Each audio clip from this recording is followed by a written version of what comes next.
नमस्कार. ग्रेट भेटच्या या दिवाळी स्पेशल मध्ये तुमचं मनपूर्वक स्वागत.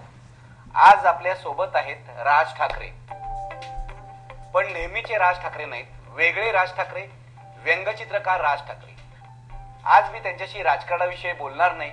मी आज बोलणार आहे त्यांच्या व्यंगचित्राविषयी, व्यंगचित्र कलेबद्दल त्यांना काय म्हणायचं आहे त्याविषयी. मी त्यांना विचारणार आहे, राजकारण हे त्यांचं पहिलं प्रेम आहे की व्यंगचित्र हे पहिलं प्रेम आहे? तुम्हाला दिवाळीच्या शुभेच्छा. तुम्हाला शुभेच्छा. मला नेहमी पडणारा हा प्रश्न आहे की तुम्ही जेव्हा जेव्हा व्यंगचित्रांबद्दल, व्यंगचित्र कलेबद्दल बोलता तेव्हा तुमच्या डोळ्यामध्ये एक वेगळी चमक दिसते. तुमचं पहिलं प्रेम कशावर आहे, राजकारणावर की व्यंगचित्र कलेवर? माझं खरं पहिलं प्रेम आहे क्रिएटिव्हिटीवर, ज्याच्यातनं काही याचा परत राजकारणाशी किंवा माझ्या पक्षाच्या नावाशी काही विषय नाही, परंतु काहीतरी नवीन क्रिएट करत राहणं, नवीन क्रिएट होणं एखादी गोष्ट. मला असं वाटतं माझं पहिलं प्रेम त्याच्यावरती आहे. मग ते व्यंगचित्र या स्वरूपात असेल, मग ते राजकारण या स्वरूपात असेल, ते ॲनिमेशन असेल किंवा इतर कुठचाही फॉर्म जो काही नवीन क्रिएट करतो, मला असं वाटतं माझं पहिलं प्रेम त्याच्यावरती आहे. व्यंगचित्रकला ही तुमच्या घरामध्ये लहानपणापासून आहे. म्हणजे तुमचं प्रेम सगळ्या क्रिएटिव्हिटीवर आहे, बरोबर आहे, पण तुम्ही जोडले गेलात ते व्यंगचित्र कलेशी. कसे जोडले गेलात? चित्रकला होतीच हातामध्ये. शाळेत असल्यापासून चित्र काढत होतो आणि मला असं वाटतं 5वी मध्ये असताना मी एकदा भाजलो. भाजलात म्हणजे? भाजलो म्हणजे एक गरम काहीतरी पदार्थाचं भांड माझ्या संपूर्ण अंगावरती पडलं आणि मी संपूर्ण भाजलो होतो. जवळपास एक 6 महिने मी घरी होतो आणि त्या 6 महिन्याच्या काळामध्ये दुःखद तर होतंच, परंतु थोडंसं माझं लक्ष डायव्हर्ट करण्यासाठी म्हणून बाळासाहेबांनी, माझ्या वडिलांनी वॉल्ट डिझनीची काही हे होती, पुस्तकं होती, तर ती कार्टून्स मी बघून करत असे. त्यावेळेला ते असं 5वीत तर होतो मी आणि ते करत असताना बाळासाहेबांना असं जाणवलं की हात चांगला आहे. आणि त्यावेळेला त्यांनी मला 5वीत असताना त्यांनी मला डेव्हिड लोच्या स्ट्रिप्स दिल्या होत्या. म्हणजे हे काढून बघ असं वाटतं. एक अशा 4 फ्रेम्स असे त्याच्यामध्ये, कलोनियल ब्लेम वगैरे वगैरे त्यांचे. आणि मग मी ते काढायचं. मग त्याच्यातल्या सुधारणा बाळासाहेब सांगायचे किंवा माझे वडील सांगायचे की कसं व्हायला पाहिजे, काय व्हायला पाहिजे. कळायचं काही नाही फारसं त्यावेळेला. आणि त्याच्यातनं मला असं वाटतं ती व्यंगचित्रकला किंवा व्यंगचित्राकडे वळायची आवड निर्माण झाली. आणि व्यंगचित्रकला म्हणाल ना, तर आता मीही का काढतो, तर त्याला माझ्याकडे उत्तर नाही. म्हणजे बाळासाहेबांना ही गोष्ट का करावीशी वाटली, माझ्या वडिलांना ही गोष्ट का करावीशी वाटली, किंवा मला ही गोष्ट का करावीशी वाटली. खरं सांगायचं तर चेहरा, कोणताही चेहरा आला किंवा कुठचीही बातमी आली, खास करून चेहरा आल्यावर तो डिस्टॉर्ट होऊनच येतो. दिसायलाच तसा लागतो तो. आता उदाहरणार्थ परवा तुम्ही अजित पवारांची नक्कल केली मनसेच्या कार्यक्रमामध्ये. तुम्ही जेव्हा अजित पवारांचं भाषण ऐकता, म्हणजे अनेक गोष्टी लोकांच्या लक्षात आलेल्या नसतात. त्यांचा टोन, त्यांची हेल काढण्याची पद्धत, त्यांचं एकूण दिसणं, तुमच्या नेमकं काय लक्षात येतं? म्हणजे ते कार्टून बनवूनच तुमच्या समोर येतात माणसं. हो, म्हणजे तसंच ऐकू यायला लागतं की हा असा का बोलतो, हा असा का करतोय. एखादा माणूस दिसत असतो त्यावेळेला मला माझी जेव्हा आपण ज्याला स्कॅनिंग म्हणतो, असं ज्याला चालू असतं, त्याला याचे डोळे कसे आहे, त्याचं नाक कसं आहे, याचं पहिलं मला काय दिसलं. म्हणजे व्यंगचित्र काढता म्हणजे दिसताना तुम्हाला जेव्हा ते दिसायला लागतं समोर, मला असं वाटतं की समजा त्याचे डोळे असतील, समजा त्याचं नाक असेल, समजा त्याचे कान असतील किंवा त्याची जीवनी असेल, त्याचा समजा हा पोर्शन असेल किंवा कपाळाचा मोठा भाग असेल, तर मला बाकीचं आउट ऑफ फोकस मध्ये दिसतं आणि तेवढंच फोकस मध्ये दिसतं. ते पहिलं तिकडेच फोकस जातो आणि मग ते दिसायला लागतं तो. आणि अर्थातच अनेक असंख्य व्यंगचित्रकार आज जगामध्ये आहेत. हजारो व्यंगचित्रकार, लाखो असतील, मला माहिती नाही. मग ते ॲनिमेशनच्या स्वरूपात असतील किंवा इतर सगळे.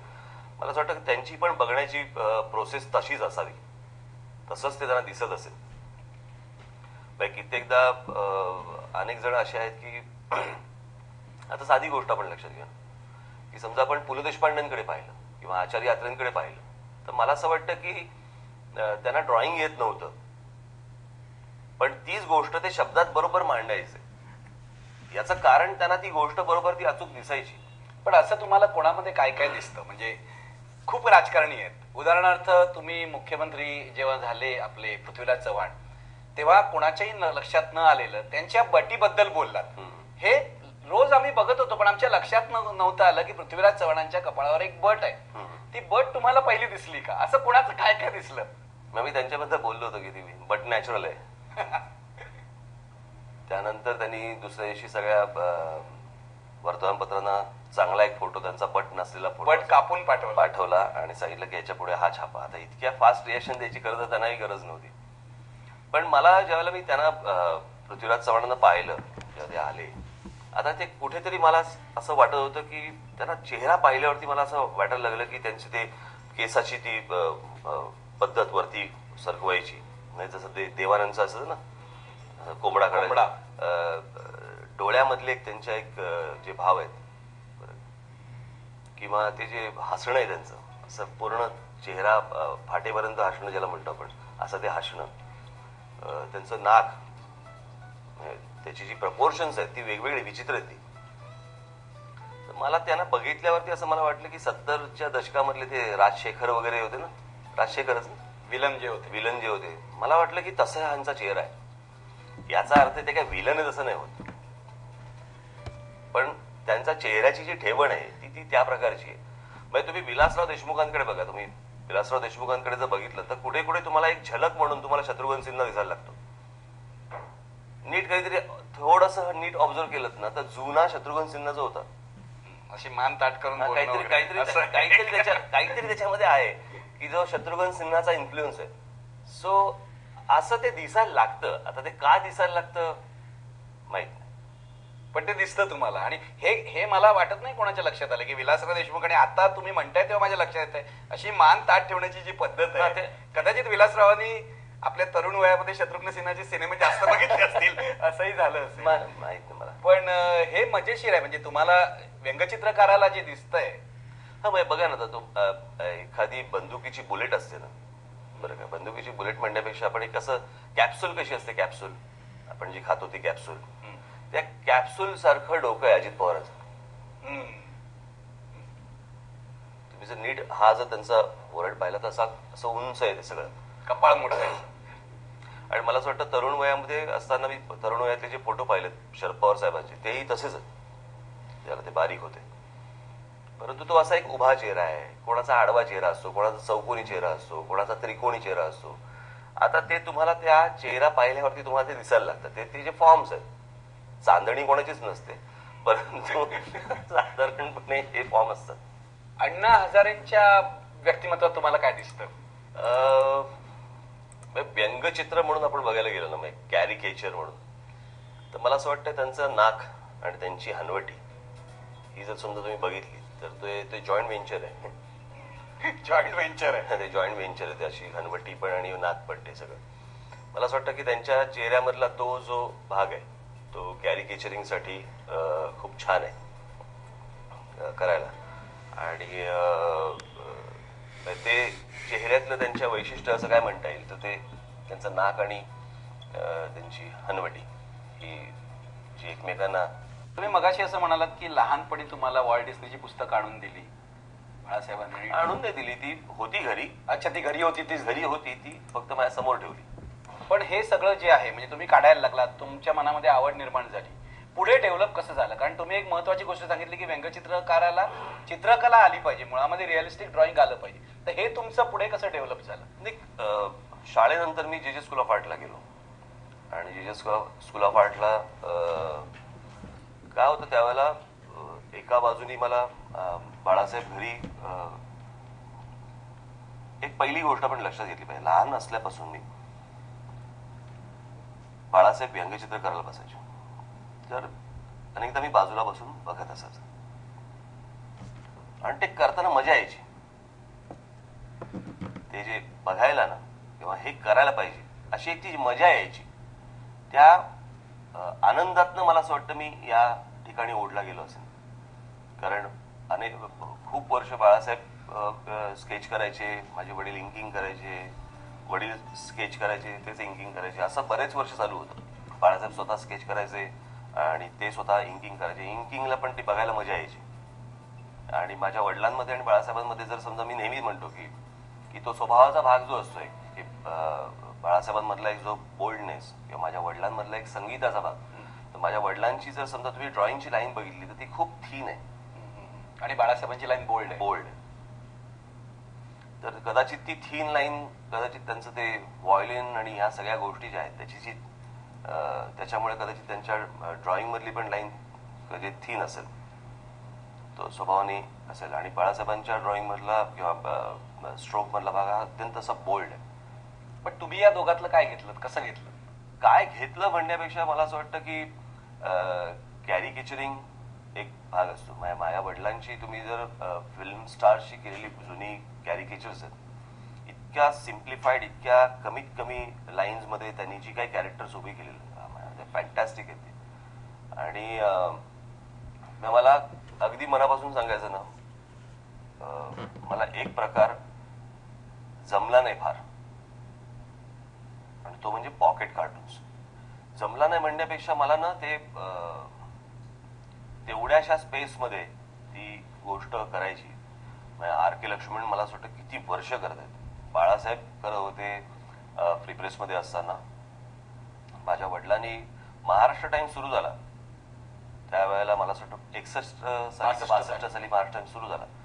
62, 63, 64 मला असं वाटतं 2 किंवा 3 वर्ष माझे वडील हे महाराष्ट्र टाइम्सच्या फ्रंट पेज वरती बन्या बापू नावाचं त्यांचं पॉकेट कार्टून यायचं. 2-3 वर्ष, बरेच वर्ष होते. आणि मग एके दिवशी वडिलांनी ते सोडलं, कारण मला असं वाटतं त्याला मार्मिकची कदाचित तयारी सुरू झाली असेल. मार्मिक होताच त्यावेळेला. आणि त्यावेळेला ते करत असत, पण ते मला असं वाटतं दोन्ही गोष्टी जमणं कठीण होतं, त्याच्यामुळे त्यांनी ते बंद केलं. महाराष्ट्र टाइम्सने नंतर दुसरा कोणी व्यंगचित्रकार घेतला नाही. त्यांनी लक्ष्मणचीच वापरली. आर के लक्ष्मणच मग नंतर ट्रान्सलेट करायला सुरुवात केली. हा जो लहानपणापासून जो माझ्यावर झालेला व्यंगचित्रकलेचा जो संस्कार आहे, तो मग पुढे मी कॉलेजमध्ये गेल्यानंतर जीजीला गेलो आणि मग तिथे रिअलिस्टिक ड्रॉइंग वरती जास्ती भर दिला. मी ऑइल पेंटिंग करावंच लागायचं आम्हाला तिथे. ऑइल पेंटिंग करायला लागायचं, स्टील ड्रॉइंग करायला लागायचं, इतर विविध पोर्ट्रेट्स करायला लागायची, ऍडव्हर्टायझिंगशी संबंधित अनेक गोष्टी करायला लागायच्या. त्या काळामध्ये मी रवी परांजपे यांच्याकडे मी ड्रॉइंगसाठी जात असे, स्केचिंगसाठी शिकायला जात असे त्यांच्याकडे. आणि त्याच वेळेला मी मार्मिकलाही व्यंगचित्र मार्मिकला मी माझ्या नावाने करत नव्हतो. बाळासाहेब स्केचिंग करत असत, मला सांगायचे इंकिंग करून दाखव, किंवा मला सांगायचे स्केचिंग कर, मग ते सुगा सांगायचे काय करायचं काय नाही. सो मध्ये एक फेज अशी आली, एक वेळ अशी आली की मला असं वाटायला लागलं की रवी परांजपे व्यंगचित्र करतात आणि त्यांची एक स्वतःची स्टाईल होती, त्यांचा एक भाग होता. सो मी रवी काकांना सांगितलं, म्हटलं आता मला काय होत नाही. पण मी कॉलेजमध्ये असताना स्केचिंग खूप केलं. आमचं सतत असं पॅड आमच्या बरोबर असायचं, जिथं बसू तिथे जे समोर दिसेल ते काढायचं, काहीही येऊ दे समोर. रेल्वेच्या डब्यात बसलं तर रेल्वेतल्या डब्यातले प्रवासी काढायचे, बसमध्ये बसलं तर बसमध्ये समोर काय दिसतंय ते काढायचं, कॉलेजमध्ये आलो कुठेही कॅन्टीन मध्ये बसलो तर कॅन्टीन मध्ये समोर काय दिसतंय हे सतत. आणि त्याच्यामुळे काय झालं, याचा मला फायदा, याचा मला उपयोग हा व्यंगचित्र काढताना पुढे झाला. आणि मला हे मला बाळासाहेबांनी, माझ्या वडिलांनी, पुन्हा पण मी तुम्हाला सांगेन, पण बाळासाहेबांनी मला ज्या गोष्टी सुरुवातीपासून सांगितल्या की अशी गोष्टच असता कामा नाही की तुला सुचली आणि तुला काढता नाही. वाटतं की एखादा व्यंगचित्रकार त्याला उत्तम कल्पना सुचत असेल पण तो स्केच मध्ये कमी असेल तर ते अपूर्ण आहे म्हणून. अर्थातच. म्हणजे कसं आहे, आता उदाहरणार्थ बघायला गेलो तर आपण मराठीतले आपण व्यंगचित्रकार बरोबर, बाळासाहेब, माझे वडील, बाजूला काढा, असे असंख्य आहेत. मला आवडणाऱ्या व्यंगचित्रकारांमध्ये शिद फडणीस, फॅन्टॅस्टिक, म्हणजे सिम्प्लिफाईड आणि स्केचिंग मध्ये गोडवा आहे अप्रतिम. त्यांच्या म्हणजे त्यांच्या मला स्केचिंग मध्ये नेहमी मला त्यांच्या ड्रॉइंग मध्ये मला नेहमी दलालांची आठवण येते. दीनानाथ दलालांची आठवण येते. दलालांनी पण व्यंगचित्र केलं. हो. तर आता उदाहरणार्थ सांगायचं झालं तर वसंत सरवटे. वसंत सरवटेंकडे मी कॅरिकेचरिस्ट म्हणून, वादच नाही, मोठेच आहेत ते आर्टिस्ट म्हणून, तर काय मी माझी त्यांच्याबद्दल बोलायची लागेल आहे की नाही, पण त्यांचा फॉर्म जो जास्ती जातो तो इलस्ट्रेशन कडे जास्ती जातो. इलस्ट्रेटर ते जास्ती व्यंगचित्रकला, व्यंगचित्र आणि हा जो भाग आहे तो मला असं वाटतं की जो फॉर दॅट मॅटर आजच्या याच्यातलं बघायला गेलं तर विकास सबनीस स्केचिंग खूप चांगलं आहे. नाही, विकास सबनीसांचं तर ड्रॉइंग वगैरे आहे चांगलं, सगळ्या गोष्टी चांगल्या. मला त्यांचं सगळ्यात महत्वाची गोष्ट वाटते ना विकास सबनीसांची, की ते व्यंगचित्रकला या विषयावर जगतात. ते कुठेतरी कुठे नोकरी करून व्यंगचित्रकला करतायत असं आज, आणि आज मला नाही वाटत आज असतीलही, मला कदाचित कल्पना नाही, परंतु मला माहिती असल्यापैकी विकास सबनीस हा माणूस व्यंगचित्रकला सोडून दुसरं काही, फार कमी लोक आहेत की फक्त व्यंगचित्र काढून जगतात. तर असे अनेक लोक आहेत. पण काय, मी अगदी खरं सांगायचं तर मी लता मंगेशकर आणि आशा भोसलेंना ऐकल्यामुळे ना बाकीचं आता काही ऐकावं असं वाटत नाही. तसं माझं झालंय की मी जे बाळासाहेबांना पाहिलंय, माझ्या वडिलांना पाहिलंय, मी डेव्हिड लो बघत आलो किंवा पाहत आलो, म्हणजे मी त्यांचे कार्टून्स किंवा हे जे मी जे पाहत आलो, त्याच्यानंतर काही तसं फारसं पाहावं असं वाटत नाही. मला सांगा, तुम्ही डेव्हिड लो यांचा उल्लेख केला, लहानपणी त्यांचं तुम्ही पाहिलं होतं. आंतरराष्ट्रीय पातळीवरच्या कोणकोणत्या व्यंगचित्रकारांचा प्रभाव तुमच्यावर पडला? माझं खरं तर मत, माझ्यावरती प्रभाव पडला तो बाळासाहेबांचाच. बाळासाहेबांनी मला डेव्हिड लो दाखवले. मला काय डेव्हिड लो माहीत नव्हते. माझ्या वडिलांकडे असलेली पुस्तकं बाळासाहेबांनी दाखवली. मला असं वाटतं की तो प्रभाव मला ज्यावरती असलेला सर्वात जास्ती मोठा प्रभाव आहे. बाळासाहेबांनी मला आर के लक्ष्मण, मला लक्ष्मण यांच्याबद्दल मला त्यांनी एकदा फार छान सांगितलं होतं की आम्ही मला ते सांगत होते की लक्ष्मणचं एक कार्टून मला ते एक्सप्लेन करत होते. मला बघ, कॉम्पोजिशन कसं आहे, पर्स्पेक्टिव्ह कसं आहे, ड्रॉइंग कसं आहे, आणि कॅरेक्टर कसं काय केलं वगैरे. आता हा स्ट्रोक तू नको मला जाऊ, हा लक्ष्मणचा स्ट्रोक आहे, तो चुकीचा आहे, परंतु तो आत्ता बरोबर वाटतोय. बरोबर आहे, कारण तो लक्ष्मणचा आहे. तो लक्ष्मणचा आहे. बरोबर. अशा करून ते मला त्या गोष्टी सांगायचे, आणि त्यातलं त्यांनी फार सुंदर वाक्य जे मला कायमस्वरूपी लक्षात राहिलं. आणि ते फक्त व्यंगचित्राच्या बाबतीतच नाही, मी इतरही माझ्या आयुष्यामध्ये वागत असताना, वापरत असताना मी अनेकांनाही हे उदाहरण देतो. आणि त्यांनी मला एक फार छान वाक्य, त्यांनी मला सांगितलं की ह्यातला इफेक्ट घे, ह्यातले डिफेक्ट घेऊ नकोस. जे चांगलं आहे ते तुम्हाला खेचता आलं पाहिजे, ते तुम्हाला तुमच्यात ते झिरपायला पाहिजे ती गोष्ट आतमध्ये. पण असे कोण कोण तुम्ही बघितलेत? म्हणजे तुम्ही परदेशात अनेक वेळा जाता, कोण कोण व्यंगचित्रकार माझ्यावरती प्रभाव असला म्हणजे वॉल्ट डिस्नी. त्याच्यानंतर माझ्यावरती प्रभाव असला म्हणजे मॉल ड्रकर हे मॅड मध्ये करायचे. त्याच्यानंतर एक जॅक डॅव्हिस म्हणून होते, ते एक त्यांचा अप्रतिम, म्हणजे त्यांचा एक प्रभाव माझ्यावरती होता. आता हे विकी किंवा स्ट्र्यूब वगैरे हे मला बाळासाहेबांनी दाखवलेले व्यंगचित्रकार, हे जे साधारणपणे दुसऱ्या महायुद्धाच्या काळामध्ये ज्यांनी व्यंगचित्र केली, अर्थात डेव्हिड लो पण तेव्हाचेच आले. पण नंतरच्या याच्यामध्ये मला असं वाटतं मॉड ड्रकर आणि जॅक डॅव्हिस पेंटिंग प्लस व्यंगचित्र असा एक प्रभाव मला यावरती टाकणारा माणूस म्हणजे नॉर्मन रॉकवेल. ते मला असं वाटतं सॅटर्डे इव्हनिंग पोस्ट त्यांचं फ्रंट पेज ते करायचं. त्याच्यात एक अप्रतिम पेंटिंग आहे, लाईक आपला राजाबाई टॉवर किंवा बिग बॅन टॉवर किंवा अशा प्रकारचा एक टॉवर आहे. तर तो त्या शहरामधला सगळ्यात महत्वाचा टॉवर ना, की लोक सकाळी जाताना त्या टॉवरकडे पाहायचं आणि घड्याळ लावायचं. या घड्याळाची दुरुस्ती चालू आहे, एक माणूस बसलाय आणि तो आपलं घड्याळ बघून तो गाठा लावतोय. म्हणजे फायनली त्या माणसाचं टायमिंग बघूनच सगळं चाललंय. बरोबर आहे. घड्याळ लावणारा एक माणूस असतोच ना, बरोबर. ते काय स्वतःहून थोडी चालतोय. तर अशा प्रकारच्या त्या त्यांच्या कल्पना आणि त्या पेंटिंगमध्ये करायच्या, ऑइल पेंटिंगमध्ये करायच्या. ही काही सोपी गोष्ट नाही. तो जो काही पेंटिंग तर मी तुम्हाला त्यांची दाखवेन ना, विश्वास बसत नाही ही पेंटिंग आहे. तुम्हाला असं वाटेल हा फोटोग्राफ आहे. म्हणजे एक माझ्याकडे त्यांचं पेंटिंग आहे, ते डायनिंग टेबलवरती एक फॅमिली बसली जेवायला. त्या डायनिंग टेबलवरती ठेवलेल्या प्रत्येक जी गोष्ट आहे, त्याची डिश आहे, त्याचे ते बाउल्स आहेत, त्याचे सगळ्या गोष्टी, त्याच्यावरची काचेवरची रिफ्लेक्शन्स, म्हणजे एक फोटो काढल्यावर जी येईल ना, ते त्यांच्या पेंटिंगमध्ये. ह्या प्रत्यक्ष अप्रत्यक्ष अशा अनेक लोकांचे तुमच्यावरती परदेशात जाता तेव्हा अशा प्रकारची प्रदर्शनं किंवा पुस्तकांची दुकानं जिथे कार्टूनची पुस्तकं मिळतात तुम्ही आवर्जून जाता. मी एकदा एका कार्टूनच्या पुस्तकाच्या दुकानात गेलो होतो. मला इतकं भरून आलं ना. त्या दुकानात गेलो, मी त्यांना बघितली, मी काही कार्टूनची पुस्तकं होती, मी घेत होतो. तर सुरुवातीला एकूणच भारतीय थोबाड पाहिल्यावरती त्यांच्या असं फारसं लक्ष येत नाही की हे खरेदी करतील. त्याच्यामुळे तो लक्ष दुर्लक्ष याच्यामधल्या कुठेतरी वाटेवरती होता तो. आणि मग थोड्याने मी पुस्तकं काढली, परत पुस्तकं काढून मी अशी ठेवली, तरी त्याचा विश्वास बसेना की हा हे घेणार आहे का नाही घेणार आहे. मी जेव्हा त्याला पॅक करायला सांगितलं, ते पॅक करायला सांगितल्यावर त्याच्या चेहऱ्यावरती त्याच्यात एक ऊर्जा आली.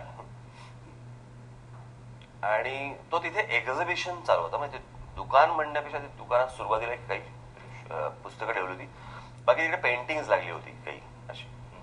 आणि तो पळत आतमध्ये गेला, बेसमेंटमध्ये गेला आणि अजून मला काही पुस्तकं आणून दिली, मला काही काही गोष्टी आणून दिल्या. तो माणूस वयवर्ष साधारणपणे 65-65चा असेल, पण त्यांनी पॉलिटिकल कार्टून्स याच्यामध्ये PhD केली होती त्या दुकानदाराने, आणि तो ते रन करत होता. हे जे पॅशन आहे ना, ते जे तुम्हाला युरोपात बघायला मिळतं, खास करून युरोपात. कारण ज्या गोष्टी त्यांनी ज्या जतन केलेल्या आहेत किंवा त्यांना ज्या प्रकारची आत्मीयता, म्हणजे असं नाही की आपल्याकडे मिळत नाही. आता आपल्याकडे जसं आलुरकर होते नाही का पुण्याचे, हो, म्हणजे तिकडे गेल्यावर तुम्हाला असं वाटायचं की ह्याला आत्मीयता आहे या माणसाला. ते स्वतः एक काही गोष्टी सांगणं, संगीताबद्दल नवीन ह्या गोष्टी आल्यात, हे जरा ऐका, ह्या गोष्टी आल्यात. तर तसे आपल्याकडे आहेत असे काही लोक, परंतु मला हे खूप मोठ्या प्रमाणावरती तिकडे जाणवतं. आणि ती आपली गोष्ट ही जगापर्यंत कशी जाईल, लोकांपर्यंत कशी जाईल, आणि त्या सर्व गोष्टींचं डॉक्युमेंटेशन करून ठेवणं, ह्याच्यात ते. पण हे आपल्याकडे का आढळत नाही? म्हणजे एवढे व्यंगचित्रकार मराठीत झाले, भारतामध्ये सुद्धा बघा, अबू अब्राहम पासून RK लक्ष्मण आणि बाळासाहेब. मला असं वाटतं आपल्या प्रशांत कुलकर्णींनी चांगलं पुस्तक केलं त्याच्यावर. एक पुस्तक केलं, पण असं मोठं डॉक्युमेंटेशन किंवा म्युझियम असं काही भारतामध्ये नाही. हे आपल्यामध्ये कमीच आहे का? म्हणजे कमी आहे म्हणण्यापेक्षा मी खरं तुम्हाला सांगू का, विश्वास नेरुरकर वगैरे, आता यांनी जे काही डॉक्युमेंटेशन करून ठेवलं, आज आशाताईंचं नाव गिनीज बुकात गेलं. अशी आहेत मंडळी, नाही अशातला भाग नाही. मग मी जेव्हा बाळासाहेबांवरती पुस्तक केलं, त्याला माझ्या वडिलांनी जे जुने काढून ठेवलेले, जे त्यांनी स्वतःच्या कॅमेऱ्याने काढून ठेवलेले फोटो होते, ते मला मिळाले नसते तर मी ते पुस्तकच काढू शकलो नसतो. याचं कारण कसं आहे की शिवसेना निर्माण झाल्यानंतरचे फोटो हे अनेकांकडे आहेत, त्याच्या अगोदरचे फोटो कोणाकडेच नव्हते. सो असं नाही की डॉक्युमेंटेशन करणारे लोक आहेत त्याच्या, परंतु त्यांना देखील समाजामध्ये ज्या प्रकाराने उचलून धरायला पाहिजे, त्यांना प्रतिष्ठा मिळायला पाहिजे, तशी त्यांना मिळत नाही. त्याच्यामुळे मग ते म्हणतात मरू देत, आपल्याला काय करायचंय. पण मला सांगा, तुम्हाला स्वतःला, तुम्ही आता राजकीय नेते आहात, राजकीय पक्ष चालवता, पूर्ण वेळ व्यंगचित्रकार म्हणून जगायला आवडलं असतं का? मला राजकीय व्यंगचित्रकार याच्यापेक्षा माझा कल मी तुम्हाला सांगतो. मला कॉलेजमध्ये असताना, मला नंतरही, मला अनेकदा आता तुम्ही म्हणाल की अमेरिका का, पण आता तिकडे आहे ते त्याला तुम्ही नाकारू शकत नाही, कळलं का. ॲनिमेशनचं एक कल्चर आहे जे जगभर आहे ना, ते आपल्याकडे आता रुजतंय. आजही आपल्याकडे ॲनिमेशन फिल्म लागली तर आई वडील मुलाला घेऊन जातात, कारण मुलगा हट्ट करतो म्हणून. आई वडील हट्ट नाही करत, मुलगा हट्ट करतो म्हणून घेऊन जातात. आणि सांगताना बाहेर सांगतात काय, अरे काय नाही रे, हा बोलला म्हणून मी त्याला कार्टून फिल्म दाखवायला घेऊन गेलो. तर कार्टून फिल्म काय? मी तुम्हाला एक गोष्ट सांगतो त्यातला. कार्टून म्हणजे च्युइंगम, आणि मग पॉलिटिकल कार्टून्स, तुमच्या कॉमिक स्ट्रिप्स, कॉमिक्स, ॲनिमेशन किंवा हे त्याचे ब्रँड आहेत वेगवेगळे. म्हणजे जसं आपण चिकलेट खातो, रिग्लीस खातो किंवा इतर वेगवेगळे खातो नाही का. आता वेफर्स, बरोबर आहे. वेफर हा एक भाग झाला, म्हणजे तो कार्टून. वेगवेगळ्या ब्रँडचे वेगवेगळे वेफर येतात. आता हा तसा भाग आहे. कार्टून ही एक मूळ गोष्ट, मूळ प्रक्रिया, आणि त्या मूळ प्रक्रियेचे हे सगळे त्याच्या फांद्या आहेत. आणि ती गोष्ट आपण समजून घेणं, एक अॅनिमेशन फिल्म करायला किती कष्ट पडतात, किती त्रास असतो, हा तो बघताना नाही कळत लोकांना. तुम्हाला अॅनिमेटर व्हायला आवडलं? 100%. अमेरिकेत जाऊन अॅनिमेटर व्हायला आवडलं? 100%. पूर्ण वेळ करायला आवडलं? पूर्ण वेळ. पण ह्या व्यापामुळे तुम्ही करत नाही. आता कुठून करणार? आता शक्यच नाही. पण तुम्ही उल्लेख केला आमचाच कधीतरी कार्टून. अॅनिमेशन फिल्मचा जितकं प्रेम तुमचं कार्टून्सवर आहे, व्यंगचित्रांवर आहे, तितक्याच तुम्ही प्रचंड संख्येने अॅनिमेशन फिल्म बघता.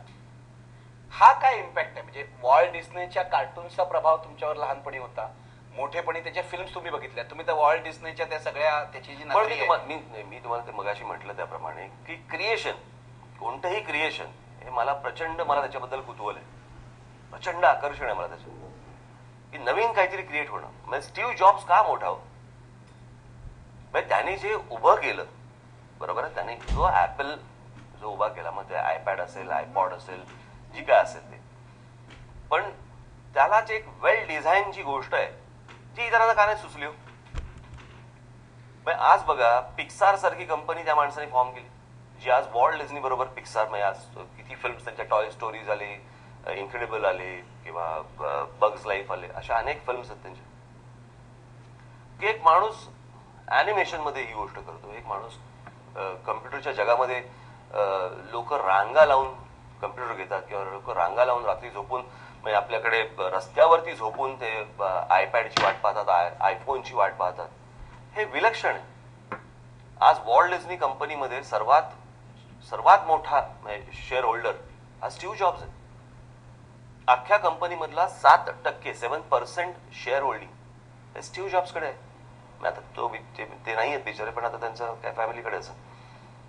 पण त्यांनी आता केलेला पिक्चर अॅनिमेशन, मी जी डिझनीची बघत आलो आतापर्यंत अॅनिमेशन्स, ती एक 2D फॉर्म मधली होती.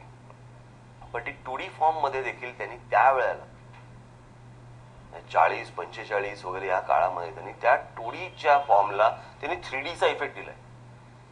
तो 3Dचा इफेक्ट देण्यासाठी त्यावेळेला त्यांनी एक कॅमेरा काढला, त्याच्यामध्ये वेगवेगळ्या लेयर्सला वेगवेगळ्या फ्रेम्स आहेत, आणि ज्याच्यामधनं आपल्याला दिसतं की एक आउट ऑफ फोकस मध्ये झाड गेलं, आपल्याला एक फोकस होतं वगैरे. हे त्या काळात केलं त्यांनी. म्हणजे आज आपण इथे अनेकदा गोष्टी कॉम्प्युटरवरती बघतो, ते त्या काळात त्यांनी माणसांनी करून ठेवलेली गोष्ट आहे. म्हणजे ते काय एकटे वॉल्ट डिझनी असतील अशाला भाग नाही, त्यांच्याबरोबर असंख्य लोक होते, खूप लोक होते. पण इतके क्रिएटिव्ह लोक एकत्र येणं, मला असं वाटतं की तो क्षण पण फार महत्वाचा आहे. ती जागाही खूप महत्वाची आहे, ती वास्तूही खूप महत्वाची आहे. तुम्ही तिथे भेट घेतली मला वाटतं. डिझनी वर्ल्डला गेलोय, डिझनी लँडला गेलोय, स्टुडिओत नाही गेलो. पण माझ्याकडे एक फिल्म आहे, वॉल्ट डिझनी स्टुडिओवरची फिल्म आहे, की स्टेप्स कशा आहेत त्याच्या, ड्रॉइंग काय असतं, मग कलरिंग कसं होतं, कलर्स कसे तयार होतात, फ्रेम्स कशा हलतात, काय काय, अशी अख्खी एक फिल्म त्यांनी त्याच्यावरती बनवलेली आहे. ती आहे माझ्याकडे. अॅनिमेशनची प्रोसेस काय. आता मी तुम्हाला सांगतो, आता अनेक कंपन्या त्याच्यामध्ये आहेत. जुन्या, मला असं वाटतं डिझनी बरोबरच्या कंपन्या, वॉर्नर ब्रदर्स असेल, वॉर्नर ब्रदर्स हे खूप वर्ष काम करतात. मार्वल कॉमिक्स वगैरे वगैरे सगळं ह्यांचं, वॉल्ट डिझनी आपलं वॉर्नर ब्रदर्सचं. आज स्टीव्हन स्पिलबर्गची आज ड्रीमवर्क्स आले, सोनी, मला असं वाटतं सोनी फिल्मच्या, सोनी पिक्चर्सच्या पण अॅनिमेशन फिल्म्स येत आहेत. अनेक लोकांच्या अॅनिमेशन, आणि प्रत्येकाची एक वेगवेगळी गंमत आहे. आजही अनेकांना असं वाटतं की कॉम्प्युटरवरतीच अॅनिमेशन आता सगळं होतं. कॉम्प्युटर नाही, कॉम्प्युटर हे टूल आहे, ते एक साधन आहे. तुम्हाला ड्रॉइंग हे करावंच लागतं, ते हातानेच करावं लागतं. करावंच लागतं. तुम्ही फॉर्म कसा क्रिएट करणार? म्हणजे तुम्ही जर त्यांची अॅनिमेशन करायची पद्धत बघितली तर त्या कॅरेक्टरचा पहिला मोल्ड काढतात. ते पहिला छोटे मोल्ड्स काढतात, आणि ते मोल्ड काढून ते जेव्हा फिरवतात, कारण पुढच्या अँगलला जातं, बरोबर आहे, ते मोल्ड काढल्यावरती त्याचं तो मोल्ड पाहून ती त्या प्रकारचे ड्रॉइंग्स करणं, आणि त्याच्यानंतर तुम्ही ती, आता ते पूर्वीचं इतकं ते फ्लिकर बिकर वगैरे वगैरे ते आता सगळे कॉम्प्युटरवरती आल्या गोष्टी. पण ड्रॉइंग तर लागतंच ना, तुम्हाला काय करायचंय, कॉम्प्युटर नाही सांगू शकत तुम्हाला. तुमची क्रिएटिव्हिटी पहिली पेपरवरतीच येते. तुमची बॅकग्राऊंड तुम्हाला ज्या करायच्या आहेत त्या बॅकग्राऊंड तुम्हाला पहिल्यांदा क्रेऑनने किंवा कशाने तरी तुम्हाला पहिल्यांदा पेपरवरतीच मांडायला लागतात. सो अनेकांना असं वाटतं अॅनिमेशन म्हणजे काहीतरी ते फक्त कम्प्युटरवरतीच या गोष्टी होतात, परंतु ज्या ओरिजिनल ज्या अॅनिमेशन फिल्म्स आहेत त्याचा तुम्ही कुठेही बघा त्यांच्याकडे ड्रॉइंग असल्याशिवाय ह्या फिल्म झालेल्या नाही. तर मला एक खूप आवडणारी फिल्म म्हणजे प्रिन्स ऑफ इजिप्त नावाची फिल्म आली, स्टीवन स्पिलबर्गची, ड्रीमवर्क्सने काढलेली आहे. म्हणजे ती 10 कमांडमेंट्स जो पिक्चर आला होता त्या 10 कमांडमेंट्स वरती केलेली ती फिल्म आहे. 10 कमांडमेंट्स मध्ये तो त्या काळात आलेला होता, त्यांनी तो समुद्र फाटतो बिटतो वगैरे सगळं दाखवलं होतं, तो त्याला विलक्षण होतं.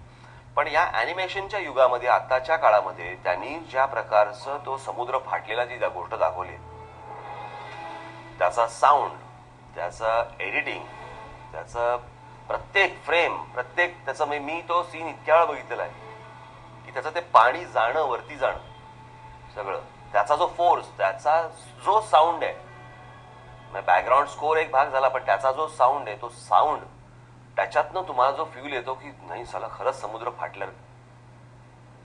आणि ते आतून ज्याला ट्रॅव्हल करत असतात ते सगळे ज्यू लोक ज्याला ट्रॅव्हल करत असतात मॉझेस बरोबर, त्यावेळेला ते म्हणजे जे विजेचे जे फ्लॅश आहेत त्या फ्लॅश मधनं दिसणारा त्या पाण्याच्या आतून मासा जाताना दिसतो तुम्हाला, जो मासा, कारण शेवटी समुद्र फाटलाय, मासा थोडी काय झालं, तो मासा वेल आहे, त्याची एक शॅडो जाताना दोनदा दिसते तुम्हाला, दोनदा ती शॅडो दिसते जाताना. हे सुचणं की त्यावेळेला त्या मोठ्या मला मी तर DVD वरती पाहिला, तो आपल्याकडे लागलाच नव्हता, काय माहित नाही मला लागला होता की नाही, पण बहुधा नव्हता लागला. पण ती फिल्म मला ती 70 mm वरती, त्या मोठ्या स्क्रीनवरती बघायची इच्छा होती. काय दिसलं असेल, म्हणजे तो जेव्हा फिल्म आली असेल त्याला काय झालं असेल.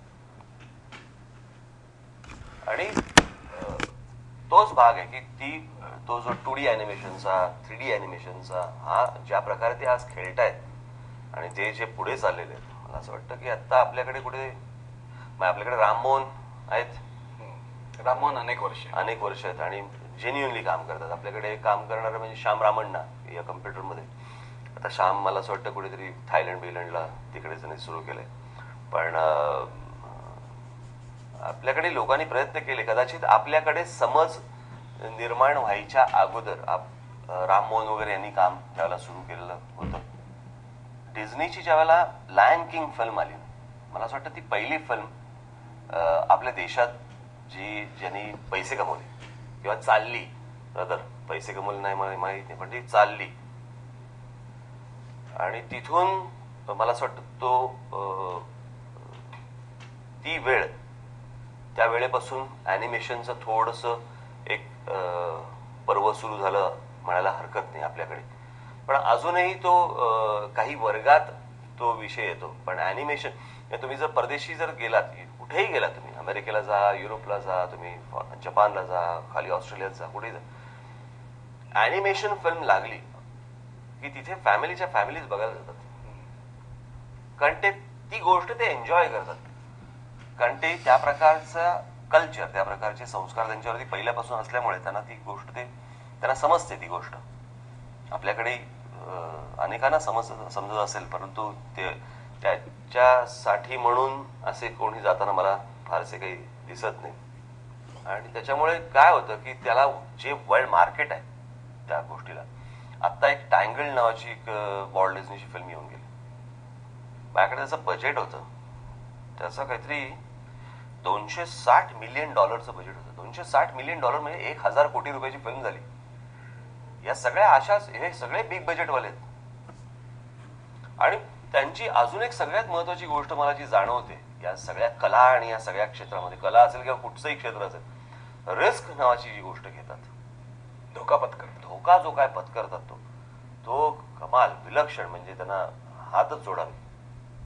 ती जी ताकद आहे ना, ती ताकद विलक्षण आहे. आणि ती ताकद येते ती क्रिएटिव्ह. तुम्ही एवढं सगळं अॅनिमेशन बद्दल बोलताय, भारतातही आता अॅनिमेशन फिल्म्स होत आहेत आणि अॅनिमेशन इन्स्टिट्यूट तर गल्लोगल्ली उघडले आहेत. मुळात तुम्ही मुलांना सॉफ्टवेअर शिकवताय, तुम्ही अॅनिमेशन शिकवत नाही आहात. अॅनिमेशन हा ड्रॉइंग पासून सुरू होतो विषय. तुम्ही त्यांना काहीतरी ती माया वगैरे वगैरे हे जे काय आहेत ह्या सगळ्या गोष्टी ह्या तुम्ही शिकवता, ज्या कोणालाही तुम्हाला घर बसल्या मिळू शकतात. त्याच्यासाठी इन्स्टिट्यूट कशाला पाहिजे?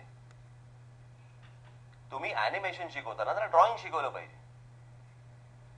म्हणजे तुम्ही कुठेही बाहेर जर गेलात, कुठच्या इन्स्टिट्यूटला, ऍनिमेशन इन्स्टिट्यूटमध्ये गेलात, तर तुम्हाला पहिल्यांदा घासून घेतात त्या ड्रॉइंगमध्ये.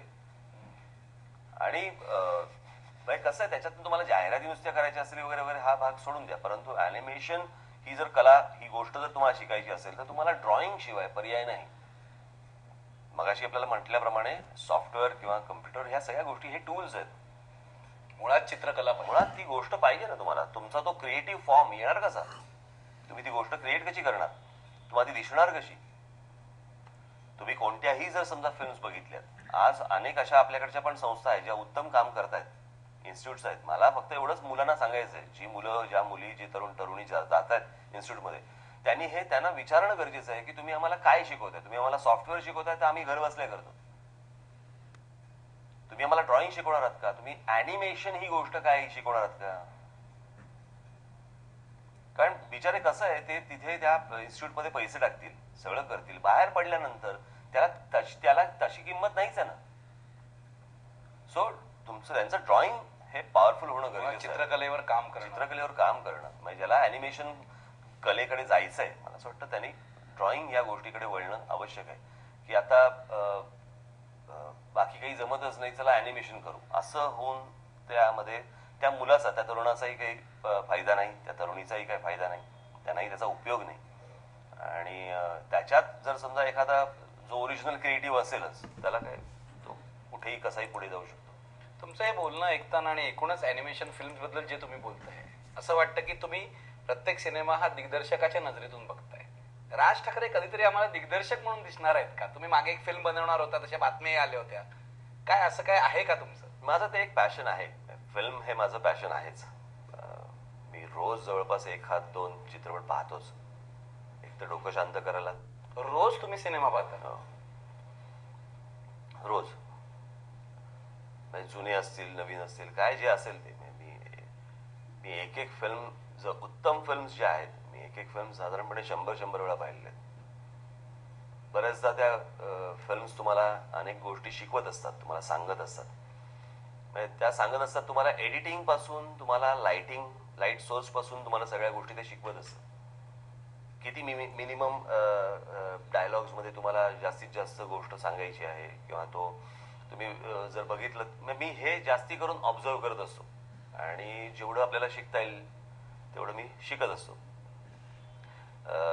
डिरेक्टर म्हणून मला, आता मी एक पक्षर डिरेक्ट करतोय ना, त्याच्यामुळे वेळही नाही, त्याच्यामुळे तिथे तसं जायला मला तसा वेळ नाहीये. पण माझ्या खूप आवडीचा सब्जेक्ट आहे हे सगळे विषय जे आहेत. कुठचाही कलेसंदर्भातला विषय, मग तो ऑइल पेंटिंग पासून, मला या सगळ्या गोष्टींबद्दल असलेलं कुतूहल, आकर्षण, मला असं वाटतं की माझे पाय जमिनीवर ठेवतो, माझा मेंदू ताळ्यावरती आणतो. हे सगळं पाहिल्यावरती तुम्हालाच कळतं की अजून तुला खूप करायचंय, एवढ्यात काही वाद जाऊ नकोस.